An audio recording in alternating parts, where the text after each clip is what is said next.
Hello everyone, स्वागत है आपका बीटीसी मैथ्स पे। जैसा कि हमने आपसे कहा था कि हम पहले राजन सीरीज सॉल्व करेंगे बीटीसी के लिए सेकेंड सेमेस्टर के लिए, तो हम लोग राजन सीरीज सॉल्व करना शुरू कर दिए हैं आज से। इसके बाद पहले हम लोग राजन सीरीज कर लेंगे, उसके बाद हम लोग एक एक चैप्टर को अच्छे से पढ़ेंगे। तो आइए शुरू करते हैं समय बर्बाद न करते हुए, सीधे राजन सीरीज का पहला क्वेश्चन लेते हैं। हम क्वेश्चन लेंगे, उसको सही से समझाएंगे, कैसे उसका आंसर आया, डायरेक्ट आंसर बताते नहीं चलेंगे। अगर आप लोग नए हैं तो हमारे चैनल को सब्सक्राइब कर लीजिए। आपको यहाँ पे बीटीसी के सारे सेमेस्टर के सॉल्व पेपर मिलेंगे, और राजन सीरीज मिलेगी, पवन सीरीज मिलेगी, अग्रवाल सीरीज मिलेगी, और YCT मिलेगी जो यूथ कंपटीशन टाइम की आई है। और मैथ्स तो सारे सेमेस्टर के बिल्कुल अच्छे से बेसिक्स से पढ़ाए जाएंगे।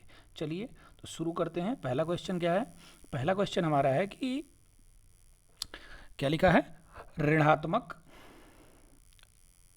ऋण पूर्णांक संख्या कौन सी है। अब आप आइए जानते हैं कि क्या होता है पूर्णांक संख्या। पूर्णांक संख्या वो संख्या होती हैं जो एक पूर्ण रूप में लिखी जाती हैं। पूर्णांक संख्या दो तरह से होती हैं। एक धनात्मक पूर्णांक, क्या, एक धनात्मक और एक ऋणात्मक। एक चीज़ आप लोग जान लीजिए कि जहाँ पे कोई सिंबल नहीं लगा होगा या कोई चिन्ह नहीं लगा होगा, जैसे मैंने लिख दिया 6, तो 6 क्या है, इसके सामने कोई सिंबल नहीं लगा है तो ये धनात्मक पूर्णांक है, ठीक है। जब इसके सामने मैंने माइनस लगा दिया तो ये बना ऋणात्मक पूर्णांक। क्या बना? ऋणात्मक बना। मतलब कोई ज़रूरी नहीं है कि हम 6 के आगे +6 लिखें, ये भी लिखेंगे तो ये भी धनात्मक है और ये भी धनात्मक ही है। समझ में आया आपको? तो धनात्मक वो होते हैं जिनके आगे कोई सिंबल नहीं लगा होता है। पूर्णांक मतलब एक नंबर, पूरा होल नंबर, उसको पूर्णांक बोलते हैं। तो इसका हमारा ऑप्शन कौन सा सही होगा? तो इसका ऑप्शन सही होगा बा। क्या सही होगा? बा, -5। चलिए अगला क्वेश्चन देखते हैं। अगला क्वेश्चन हमारा है कि 9, 12 और 18 का लघुत्तम समापवर्तक क्या होगा। अब आपको बताते हैं LCM। लघुत्तम समापवर्तक क्या होता है? लघुत्तम समापवर्तक हम लोग कैसे ज्ञात करते हैं? क्या था, क्या क्वेश्चन है हमारे पास? क्वेश्चन था हमारे पास कि 9, 12 और 18, क्या 9, 12 और 18, इनका मुझे क्या निकालना है? इनका मुझे LCM निकालना है। इनका LCM मैं आपको 2 से 3 तरीके से बताता हूँ। एक क्या करिए आप, इनका टुकड़ा कर लीजिए, 3 × 3, ठीक है, और इसका 3 × 4, ठीक है। इसका कर लेंगे हम लोग, इसका 3 × 4 या फिर 3 × 2 × 2 कर लीजिए। छोटे छोटे टुकड़े करेंगे तो ज़्यादा समझ में आएगा आपको।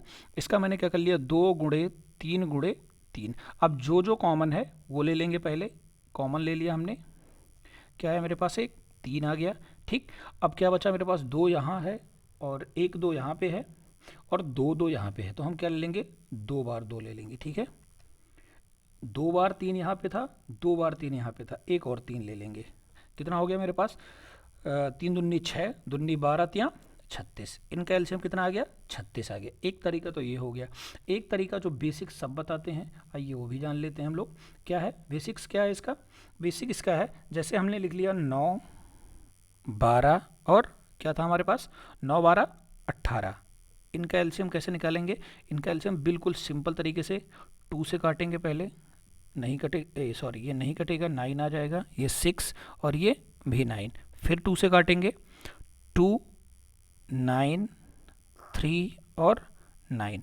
अब हम 3 से काटेंगे, 3 3 जा 1 जा 3 जा, फिर 3 से काटेंगे, 3 1 1 और 1। अब इन सबको मल्टीप्लाई कर लेते हैं, ये बिल्कुल बेसिक है। 3 2 जा 2 दूनी 4, 3 12, 3 36, कितना आ गया, 36।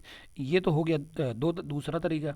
एक तरीका और बता रहा हूँ जो हम अपना अलग है। क्या है?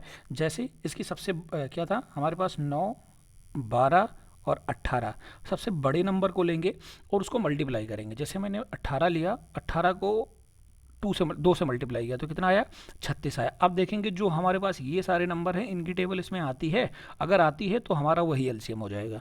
9 चौक 36 कट जाता है, 12 तियाई 36 कट जाता है, तो ये हमारा क्या हो गया, 36 इनका एलसीएम हो गया। 3 तरीका हमने आपको बताया, जो आपको अच्छा लगे वो आप लगाइए। तो इनका एलसीएम क्या हो जाएगा, 36 हो जाएगा। क्या हो जाएगा, 36 हो जाएगा। अगला क्वेश्चन हमारा है कि निम्नलिखित में से कौन सी परमीय संख्या नहीं है। अब एक चीज़ आप जान लीजिए कि जो अचर राशियाँ होती हैं वो परमीय संख्या नहीं होती हैं। मतलब पाई परमीय संख्या नहीं होती है। पाई का मान कितना होता है? पाई का मान 22/7 होता है।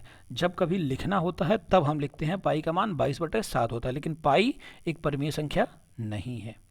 अगला क्या है? अगला है हमारे पास 9.5 का स्क्वायर ज्ञात करना है मुझे। अब हम स्क्वायर कैसे ज्ञात करेंगे?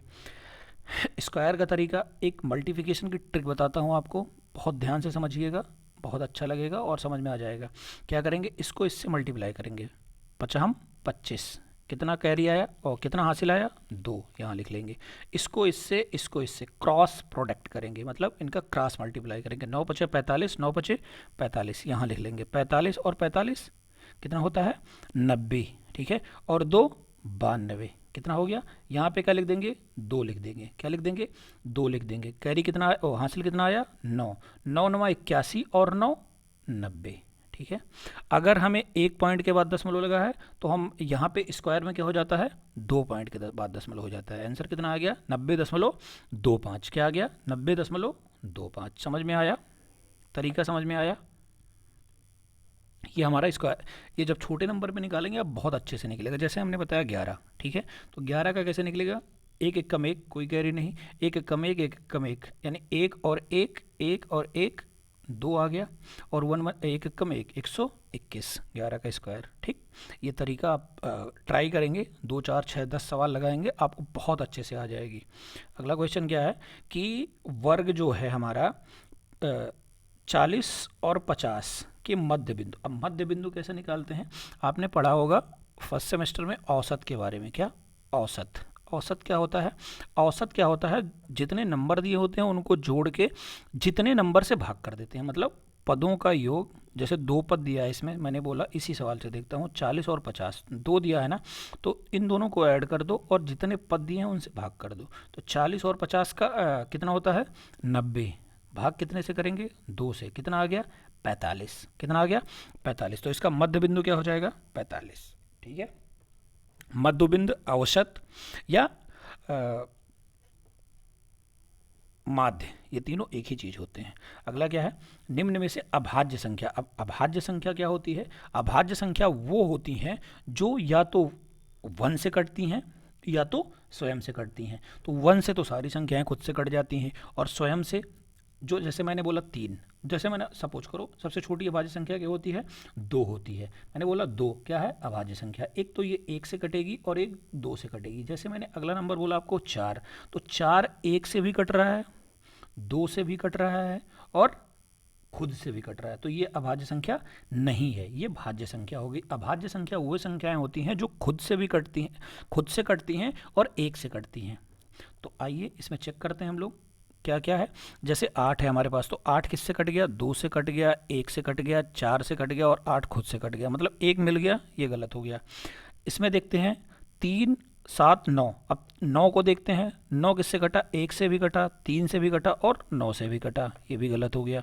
जैसे इसमें क्या लिखा है? 11 2 और 3। ऐसा कोई नंबर इसमें नहीं है कि जो 3 से कटे, मतलब 3 नंबर से कटे। 11 1 से भी कट जाएगा, खुद से कटेगा, 2 1 से कटेगा और खुद से कटेगा, 3 1 से कटेगा और खुद से कटेगा। जैसे यहाँ पे 6 लिखा है, तो 6 2 से भी कट जाएगा, 3 से भी कट जाएगा, 1 से भी कटेगा और 6 खुद से भी कटेगा, ठीक। चलिए अगला क्वेश्चन क्या है हमारे पास? 7 नंबर क्वेश्चन कि -3/4 का योगात्मक एवं गुणात्मक प्रतिलोम बताओ। तो योगात्मक प्रतिलोम क्या होता है, गुणात्मक प्रतिलोम क्या होता है, ये समझ लीजिए। योगात्मक प्रतिलोम यहाँ लिख रहा हूँ। योगात्मक प्रतिलोम वो प्रतिलोम होते हैं योगात्मक, ठीक है। योगात्मक, मैथ्स को समझ के लगाइए, ऑप्शन याद करने से कोई फायदा नहीं। योगात्मक प्रतिलोम क्या होता है? उनका योग, मतलब जो नंबर दिया है उनका योग क्या हो जाए? 0 हो जाए। जैसे मैंने बोला कि 4 का योगात्मक प्रतिलोम क्या होगा, तो 4 में हम क्या जोड़ दें कि इनका मान 0 आ जाए? तो 4 में हम -4 जोड़ दें, दोनों कट के क्या आ गया? 0 आ गया। योगात्मक प्रतिलोम मतलब उनका योग 0 आ जाए। और गुणात्मक प्रतिलोम क्या होता है? गुणात्मक प्रतिलोम होता है उनका मान 1 आ जाए। क्या आ जाए? उनका मान 1 आ जाए। गुणात्मक प्रतिलोम में क्या होता है? जैसे मैंने बोला 4 का गुणात्मक प्रतिलोम, मैंने बोला 4 का गुणात्मक प्रतिलोम, 4 में हम क्या गुणा करें कि इनका मान 1 हो जाए, क्या हो जाए, 4 में हम क्या गुणा करें कि इनका मान 1 हो जाए। तो 4 में हम 1/4 से जब गुणा करेंगे तो क्या हो जाएगा, इनका मान 1 हो जाएगा। समझ में आया।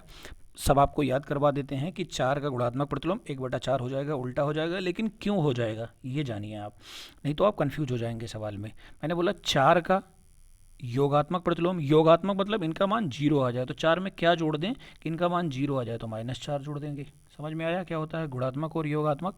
तो यहाँ क्या दिया है, -3/4, तो -3/4 में क्या जोड़ें कि इनका मान 0 हो जाए, तो इसमें हम 3/4 जोड़ेंगे। ठीक है, क्या जोड़ेंगे, सॉरी 3/4 जोड़ेंगे, और इनका गुणात्मक क्या हो जाता है, गुणात्मक में 1 करना होता है। अगला क्वेश्चन हमारे पास है, निम्नलिखित में से रेखीय समीकरण कौन सा नहीं है। अब रेखीय समीकरण के बारे में थोड़ा सा जानते हैं। रेखीय समीकरण क्या होता है, रेखीय समीकरण वो समीकरण होता है जिनका जो चर राशियां होती हैं, क्या, जो चर राशियां होती हैं, जैसे x है, y है, का है, खा है, कुछ भी है, इनका घात या पावर, घात इंग्लिश में क्या बोलते हैं, पावर, पावर 1 हो, क्या हो, 1 हो। जैसे मैंने बोला कि x, खाली x लिख दिया, अब x की पावर 1 चढ़ा दें तो भी वही चीज़ है, और x को की कोई पावर ना चढ़ाएं तो भी वही है। जैसे मैंने बोला x की पावर 2, तो इनकी घात कितनी हो गई, 2 हो गई। इनको क्या बोलते हैं, आधार, इनको क्या बोलते हैं, घात। समझ में आया क्या होता है। तो हम अपने ऑप्शंस पे चेक करते हैं, इसकी पावर 1 है, यहाँ भी पावर 1 है, यहाँ पावर क्या आ गई, 2 आ गई, और यहाँ इसको सॉल्व करेंगे, x/5 = 6, तो x बराबर 30 आ गया, यहाँ भी पावर 1 ही है। कौन सा ऑप्शन सही होगा, ऑप्शन नंबर सा। समझ में आ रहा है। अगला क्वेश्चन हमारे पास क्या है कि -16 का योगात्मक प्रतिलोम। अभी हमने आपको समझाया योगात्मक में क्या होता है, योगात्मक में मान मुझे शून्य करना होता है, तो माइनस है तो इसका क्या हो जाएगा, +16 हो जाएगा। +16 हमारे किसी ऑप्शन में नहीं है, तो क्या हो जाएगा, इनमें से कोई नहीं। अगला क्या है, जब दो अनुपात समान हों तो उनके ऐसे संबंध को क्या कहते हैं। आपने थोड़ी सी भी मैथ्स पढ़ी होगी तो उसमें क्या पढ़ा होगा, रेशियो, अनुपात और समानुपात, रेशियो प्रपोर्शन। ठीक है, रेशियो प्रपोर्शन, प्रपोर्शन मतलब क्या होता है, प्रपोर्शन का चिन्ह कैसे होता है, ऐसे होता है, दो अनुपात, दो जगह अनुपात लगा देंगे तो वो क्या हो जाएगा, प्रपोर्शन। इसका मतलब क्या होता है, इसका मतलब होता है बराबर। जैसे मैंने बोला कि 4/8, ठीक, तो इसका यहाँ हम लिख सकते हैं 2/4। ये जो सिंबल होता है इसको प्रपोर्शन बोलते हैं। ठीक, अब इसको हम चाहे 4/8 लिखें या बराबर लगा के 2/4 लिख दें, ये भी हमारा 2/4 ही आ गया। ठीक है, ये समझ में आया क्या होता है। तो उनका मान क्या होता है, समानुपात उनको बोलते हैं, क्या बोलते हैं, समानुपात, प्रपोर्शन बोलते हैं। ठीक है, चलिए अगला क्वेश्चन क्या होता है, समानुपाती मतलब क्या होता है। समानुपाती मतलब होता है, जैसे मैंने बोला 2/4 समानुपात 3/6। अब बाहर के बाहर पद को और अंदर के अंदर पद को दोनों को गुणा करेंगे, अगर दोनों इक्वल आ गया तो वो क्या होता है, समानुपाती होता है। जैसे 6 दूनी 12 और 4 तिहाई 12, मतलब 12 = 12, ये क्या हो गया, समानुपाती हो गया। आइए इसमें चेक करते हैं, इसमें क्या है हमारा क्या लिखा है, समानुपाती पद। समानुपाती पद कैसे निकालेंगे, तो समानुपाती मतलब ये और ये इक्वल होना चाहिए और ये इक्वल होना चाहिए। तो 90 दूना 180 और 60 तियाँ 180, तो समानुपाती पद हमारे पास क्या हो गया यहाँ पे, 30 और 60। ठीक है, अभी हमने आपको बताया समानुपाती के बारे में। यहाँ हम चेक करेंगे समानुपाती कैसे क्या निकालते हैं, बाह्य पदों को बाह्य पद से गुणा करते हैं और मध्य पद को मध्य पद से गुणा करते हैं। समानुपाती का परिभाषा आपको बताया था। ठीक, समझ में आया। ये रही मैथ्स की पहली वीडियो। अगर आपको अच्छी लगे, देखिए, समझ में आए, तो हम ऐसे पूरी मैथ्स की पहले राजन सीरीज, पवन सीरीज और अग्रवाल सीरीज सॉल्व कराएंगे। उसके बाद पूरा सिलेबस बेसिक से पढ़ाएंगे, हर सवाल की 2 से 3 ट्रिक बताएंगे। आप लोग हमारे चैनल को लाइक कर लीजिए, शेयर कर लीजिए, सब्सक्राइब कर लीजिए, उनको भेज दीजिए जिसकी बीटीसी में लगातार बैक लगती है मैथ्स में। मैथ्स इम्पॉर्टेंट है। जय हिंद, धन्यवाद।